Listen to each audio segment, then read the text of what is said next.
Hey guys, this is Manish and you are watching the new series of RP Sinha's book How to Translate It to English. It is the best book for learning English and also helps you to crack all the boards, universities and competitive examinations. Right? अभी तक हमने chapter 4 तक देख लिया। Chapter 5 के rules हमने discuss कर लिए हैं। आज हम चैप्टर 5 के जो भी एक्सरसाइज दिए गए उनको डिस्कस करेंगे। माना कि ये चैप्टर छोटा था, बहुत ही इजी था, लेकिन अगर आप इस वीडियो को, इसके पहले वाले वीडियो जो हमने 13 पार्ट वाला वीडियो अपलोड किया, अगर आप उसको देखते हैं तो आपके बहुत सारे कंफ्यूजन दूर हो जाएंगे। राइट? तो आज हम एक्सरसाइज करने वाले हैं दिस दैट दिस दोज वाले। राइट? तो अगर आपको लगता है कि ये एक्सरसाइज छोटा सा हमारे किसी काम का नहीं है, तो मैं आपको ये दावा करता हूँ कि आप इसमें से बहुत सारे ऐसे सेंटेंस होंगे जो आपसे नहीं बनेंगे, और रियली ये सारे सेंटेंस दिस दैट पे ही हैं। ठीक है?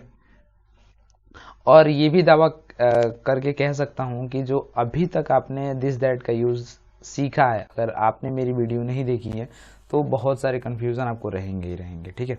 तो आपसे रिक्वेस्ट है कि आप वीडियो देखिए, और वादा है आपसे, यहाँ से आप 4 और 5 क्लास जब देखेंगे ना, तो आप अपना इंट्रोडक्शन बहुत ही बढ़िया तरीके से लिखना सीख जाएंगे। ठीक है? अपना परिचय देना अंग्रेजी में सीख जाएंगे, क्योंकि पहले हमने नाम बताना सीखा, हमने अपने आप को इंट्रोड्यूस करना सीखा। अब हम आगे जब आएंगे चैप्टर, तो हम उसमें सीखेंगे कि हमारा पेशा क्या है, हम रंग रूप कैसे बताएं, हम अपने आकार को कैसे बताएं, हमारे क्वालिफिकेशन को कैसे बताएं। ठीक है? ये सीखेंगे। धीरे धीरे आपके जितने भी इंट्रोडक्शन में ज़रूरत की जो सेंटेंस को आपको बोलना चाहिए, वो सारे सेंटेंस इस बुक में दिए गए हैं। राइट? और जब आप इस 500 पेज के बुक को पढ़ लेंगे तो सारे कन्फ्यूज़न ही दूर हो जाएंगे, हर तरह के सेंटेंस आप इजीली बोल पाएंगे। राइट? सो स्टार्ट करते हैं। कल हमने आपको दिस दैट के बारे में पढ़ा दिया था, तो हम दिस दैट को दूर करते हैं। आज हम केवल सेंटेंस को देखेंगे। ठीक है?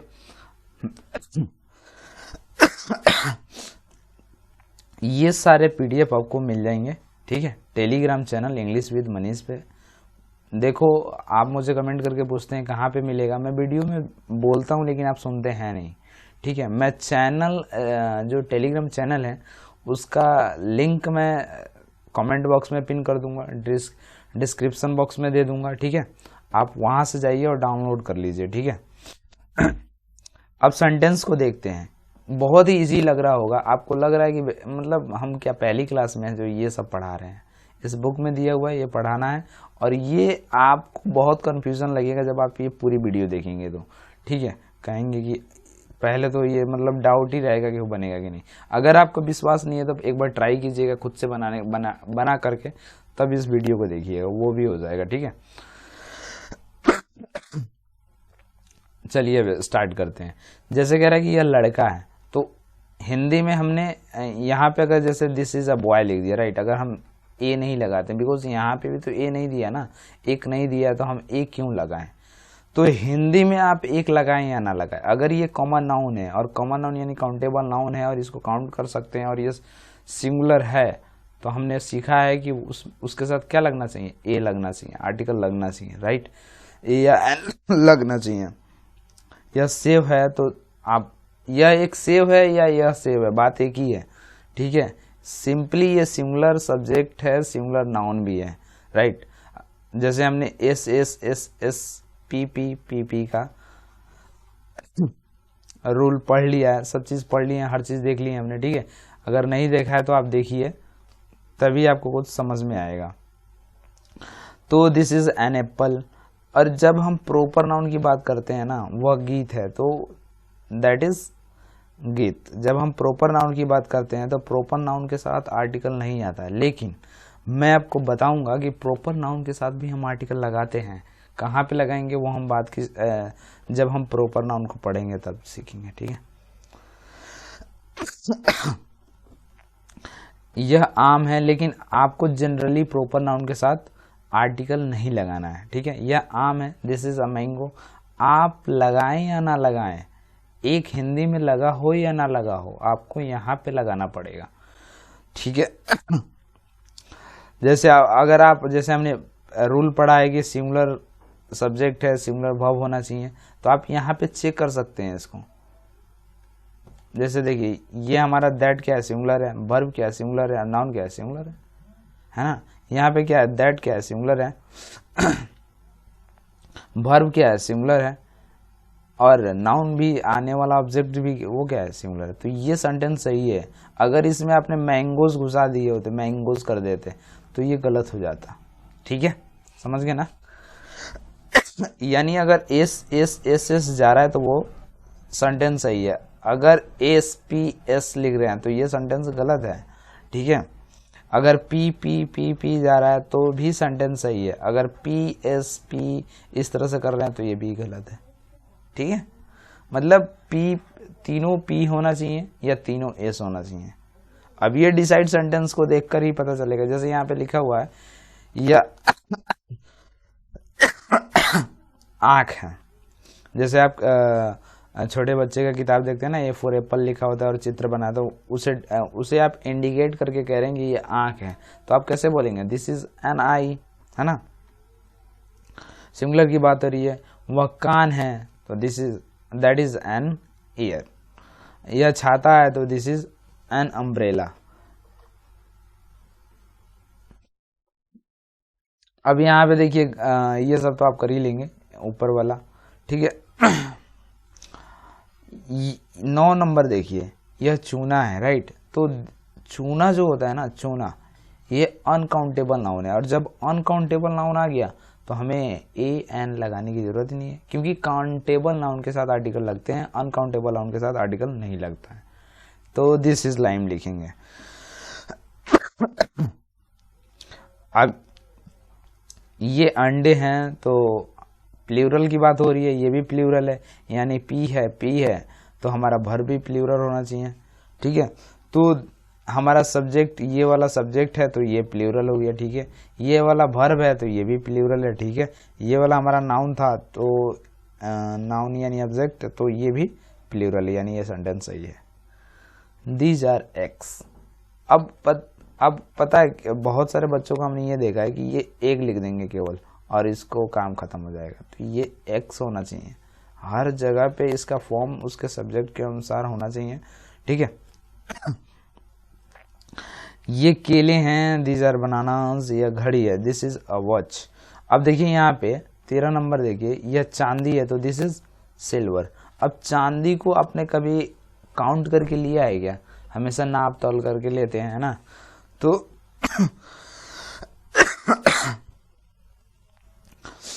तो ये अनकाउंटेबल नाउन है, यानी इसके साथ भी आर्टिकल नहीं आएगा। आगे बढ़ते हैं। अब यहाँ पे दूध है, नमक है, बिहार है, ये सभी अनकाउंटेबल नाउन की कैटेगरी में आते हैं। प्रॉपर नाउन के साथ हमने पढ़ा है proper noun, material noun, abstract noun के साथ मैंने बताया था कि आपको आर्टिकल नहीं लगाना है। तो और जब भी प्रॉपर नाउन आएगा ना, वो कैपिटल लेटर से शुरुआत होगी, ठीक है। नहीं तो बहुत सारे बच्चे ऐसे भी लिख देंगे, लो बिहार, पटना, इंडिया, लगा दो माथे पे बिंदिया, है ना, तो वो गलत हो जाएगा।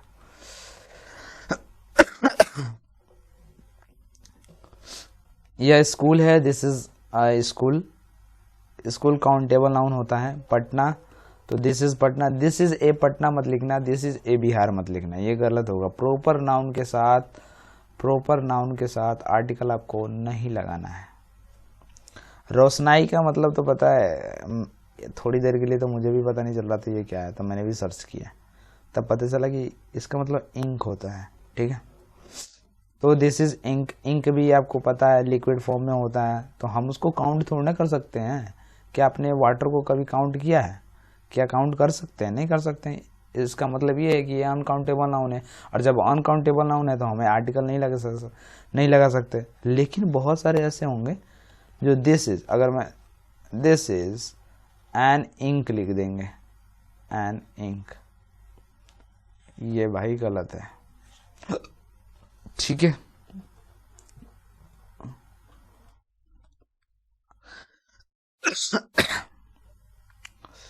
अब ये जो चौक है ना, ये काउंटेबल नाउन भी है और अनकाउंटेबल नाउन है, इसको समझते हैं। तो दिस इज चौक सही है, ठीक है। अब जो आप रंग बिरंगे कलरफुल लेते हैं लिखने के लिए, जिससे आप पेंटिंग करते हैं, अगर वो वाले खली की बात कर रहे हैं तो हम उसको काउंट कर सकते हैं। तो दिस इज अ चौक, है ना, कह सकते हैं ना। अगर इसको लिखना है तो आप इस तरह से लिख सकते हैं कि this is a piece of या स्टिक ऑफ चौक, सिंगुलर बना के, ठीक है। अदरवाइज ये अनकाउंटेबल नाउन भी है, ठीक है। या बंगाल है, अब ये प्रॉपर नाउन है तो दिस इज बंगाल। ये सब्जियां हैं, दीज आर वेजिटेबल्स। ये मसाले हैं तो दीज आर स्पाइसेस।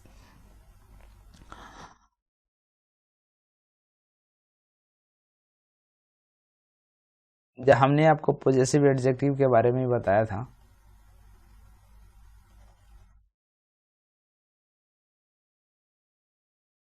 ठीक है, ये जो माई योर देयर है ना, हिज, तो ये मेरा भाई है, दिस इज माई ब्रोदर। अब इसमें एक और प्रॉब्लम है, पता है, जैसे मैंने बोला कि यह मेरा भाई है, यह मेरा स्कूल है, तो इसमें भी कुछ ऐसे हैं कि लगा देते हैं दिस इज माई ब्रोदर,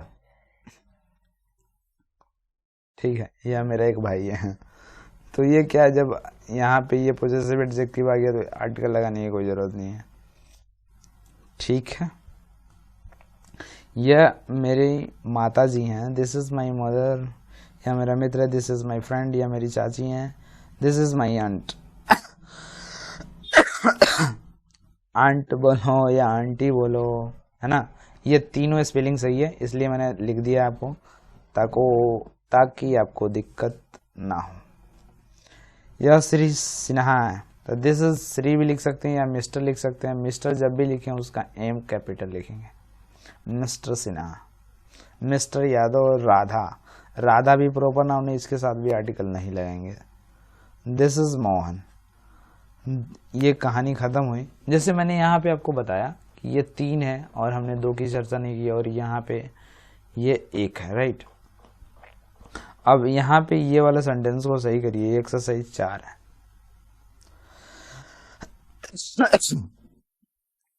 थोड़ा सा रुकिए, मैं इसको बड़ा कर सकता हूँ क्या? ठीक है। अरे यार ये क्या हो, चलो। अब देखो यहाँ पे इसको मैंने कल बहुत ही आसान तरीका आपको बताया था, अगर आपने ध्यान दिया होगा तो। जैसे एन की बात हो रही है, ठीक है, पहले एन है, तो क्या हम अमेरिका में एन लगा सकते हैं? नहीं लगा सकते, इट्स अ प्रॉपर नाउन, और आर्टिकल तो लगेगा ही नहीं, तो ये नहीं होगा, ठीक है। दूसरा चेक करते हैं, क्या यूनिवर्सिटी में एन लगा सकते हैं? बिल्कुल नहीं, बहुत सारे लगाते हैं, लेकिन आप बिल्कुल भी, यू ऐसे होता है यूनिवर्सिटी, अगर आप हिंदी में प्रोनाउंस करेंगे या अंग्रेजी लिख कर भी पता करेंगे यू, तो यू ऐसे लिखा, तो ये हो गया ना, ये तो कॉन्सोनेंट हो गया, तो कॉन्सोनेंट साउंड आ गया, तो हम ए लगाएंगे, एन नहीं, तो ये भी नहीं होगा, ठीक है। सीमेंट, सीमेंट तो अनकाउंटेबल नाउन है, सीमेंट को काउंट थोड़ा ना कर सकते हैं, नहीं कर सकते हैं। अब यहाँ पे देखिए HMT, ये जो HMT है ना, ये एडजेक्टिव की तरह यूज हुआ है, तो H ऐसे लिख, ए, तो ए क्या है, वॉवेल है, तो इसके साथ हम एन लगा सकते हैं, तो ये चलो इसका हो गया, ठीक है। अब दीज आर देखिए, अब हमें प्लूरल खोजना है, क्योंकि दिस भी प्लूरल है और इसका भर भी प्लूरल, अब इसका नाउन भी तो प्लूरल होगा ना। तो अब देखिए यहाँ पे, यहाँ तक तो कोई नहीं है प्लूरल, इसमें चेक कीजिए, कोई नहीं है। ये रहा, अम्ब्रेला भी नहीं है प्लूरल, तो ये भी नहीं होगा। लिप्स है, तो ये हमारा क्या हो जाएगा, लिप्स लगा लिए। अब फिर हमें एन वाला खोजना है, तो सिंपली मिल जाएगा एन वाला, क्या, अम्ब्रेला, ये रहा, ठीक है, this is an umbrella, right. अब हमें फिर प्लूरल खोजना है, क्योंकि ये हमारा सब्जेक्ट प्लूरल है और भर्ब भी प्लूरल है, तो हमें प्लूरल खोजना है, राइट। तो अगर आप प्लूरल खोजेंगे तो अब कोई प्लूरल नहीं है, एक यही है, तो लगा लीजिए इसको, नाइव्स। अच्छा एक क्वेश्चन है आपसे कि आपको कमेंट बॉक्स में कमेंट करना है कि इसका सिंगुलर फॉर्म क्या होगा, इसका सिंगुलर फॉर्म क्या होगा, इसको आप कमेंट कीजिए, ठीक है, कमेंट बॉक्स में। लिव का सिंगुलर फॉर्म एंड नाइफ्स का सिंगुलर फॉर्म। उसके बाद दिस है, दिस इज, यानी इसके साथ ए आर्टिकल नहीं लगा है, इसका मतलब कहीं ना कहीं अनकाउंटेबल नाउन होगा या तो प्रॉपर नाउन होगा, इसी दोनों में से। अगर मैं यहाँ पे जैसे अमेरिका लगा देता हूँ, ठीक है, दिस इज अमेरिका, आप मैप देख रहे हैं और आपने हाथ रख दिया और उस पर कहते हैं कि ये दिस इज अमेरिका, है ना। अच्छा, दैट इज है, ये कंफर्म हो गया कि ये जो अब इसके बाद जो आएगा ना वो वावेल साउंड वाला सिंगुलर नाउन नहीं होगा, कॉन्सोनेंट साउंड वाला होगा, क्योंकि ए आ गया है तो सिंपली लगा सकते हैं ना इसको, यूनिवर्सिटी को, दैट इज अ यूनिवर्सिटी, क्योंकि यूनिवर्सिटी के साथ हमें लगाना क्या है।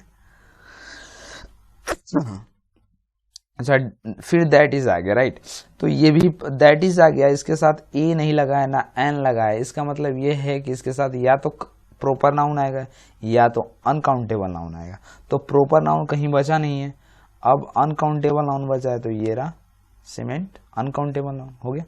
दिस इज एन, अब एलपी स्कूल, एल लिखो, एल, एल ऐसे बोल रहे हैं, ये क्या है, बावेल साउंड है, लगा लो एलपी। बहुत आसान था, ये आपको पीडीएफ में नहीं मिलेगा, ठीक है, ये मैं यहाँ पे रखता हूँ इस तरह के, ताकि मैं आपको कुछ बता भी दूँ, ठीक है, इसलिए इसको मैंने दिया नहीं है।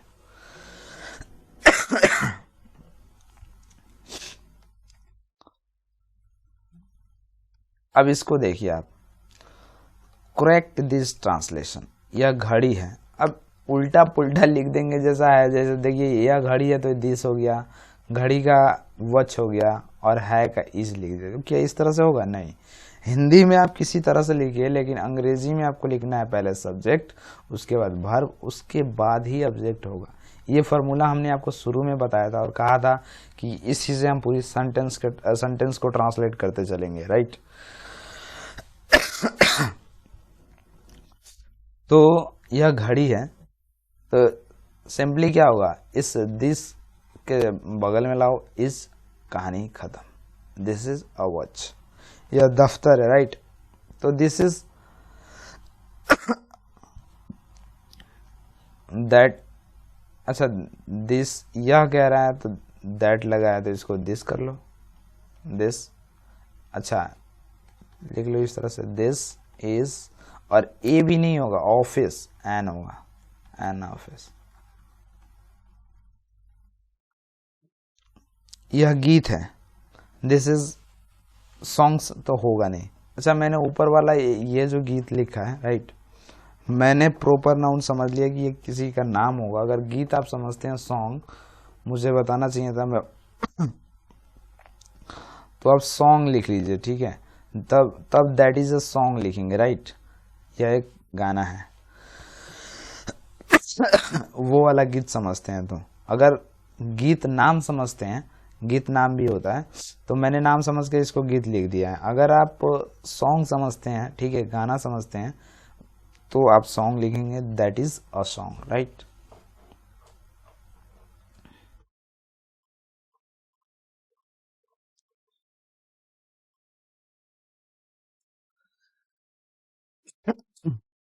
दिस इज सॉन्ग्स तो होगा ही नहीं, प्लूरल कैसे हो जाएगा, ये तो सब्जेक्ट हमारा सिंगुलर है, वर्ब हमारा सिंगुलर है, तो ये नाउन वाला सिंगुलर कैसे प्लूरल कैसे हो जाएगा, तो ये गलत हो जाएगा।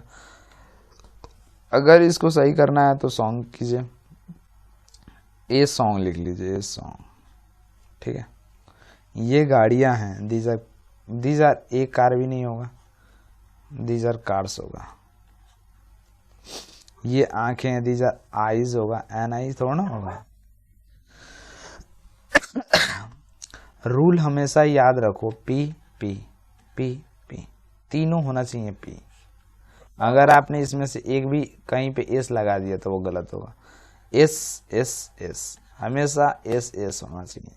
अगर आपने इसमें कहीं पी घुसड़ दिया तो ये भी गलत होगा। ठीक है, ये बहुत ही आसान था। इसके बाद हम देखेंगे पेशा, व्यवसाय कैसे बताना है, इस तरह के वाक्य, पद, जाति, धर्म, राष्ट्रीय सूचक वाक्य जो होते हैं वो सभी देखेंगे। उसके बाद हम रंग, रूप, आकार, इस तरह से हम आपको पूरी स्टोरी की तरह आपका इंट्रोडक्शन एक दिन आप खुद ही लिख देंगे, खुद। अच्छा, मैंने आपको बताया था एक चीज, दैट्स दैट्स इट और दैट्स इट का मतलब होता है ठीक है। एक तो मीनिंग ये होता है कि ठीक है, जैसे आप कोई काम कर रहे हैं तो कोई देखता है तो कहता है दैट्स इट, कैरी ऑन, जारी रखो, ठीक है, बहुत बढ़िया, चालू रखो, ठीक है। जैसे आप पढ़ाई कर रहे हो, राइट,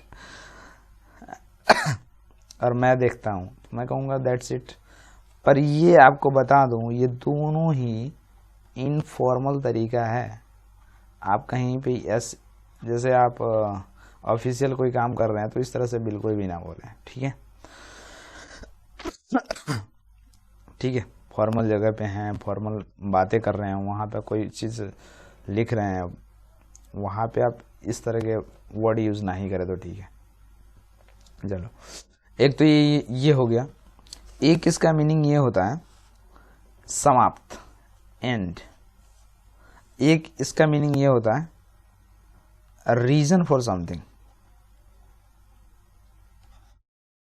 रीजन फॉर समथिंग। यही, जैसे हिंदी में बोलते हैं ना, यही कारण है जो जो तुमने मुझे छोड़ दिया, यही कारण है जो तुमने ये जॉब छोड़ दिया, इस तरह से बोलते हैं ना, तो बोलेंगे ना you left this job, that's it, या लेकिन ये सभी इनफॉर्मल तरीका है, इसलिए मैं बता रहा हूँ आपको। इसका एक मीनिंग ये होता है कि आपने कोई डिसीजन कर लिया, बस वो कर लिया तो कर लिया, वो बदलने वाला नहीं है। जैसे आपको कोई कहता है कि आप कहीं जाइए तो आप कहते हैं आई एम नॉट गोइंग, मैं नहीं जा रहा, दैट्स इट, दैट्स दैट। तो इसका मतलब है नहीं तो नहीं, नहीं जाने वाला हूँ, ठीक है। I hope you have understood everything. ये सारे मतलब कुछ कंफ्यूजन लगे होंगे, कुछ चीज़ें आप सीखे होंगे, नई चीज़ें, है ना। अदरवाइज आप जानते हैं तो बहुत बढ़िया बात है।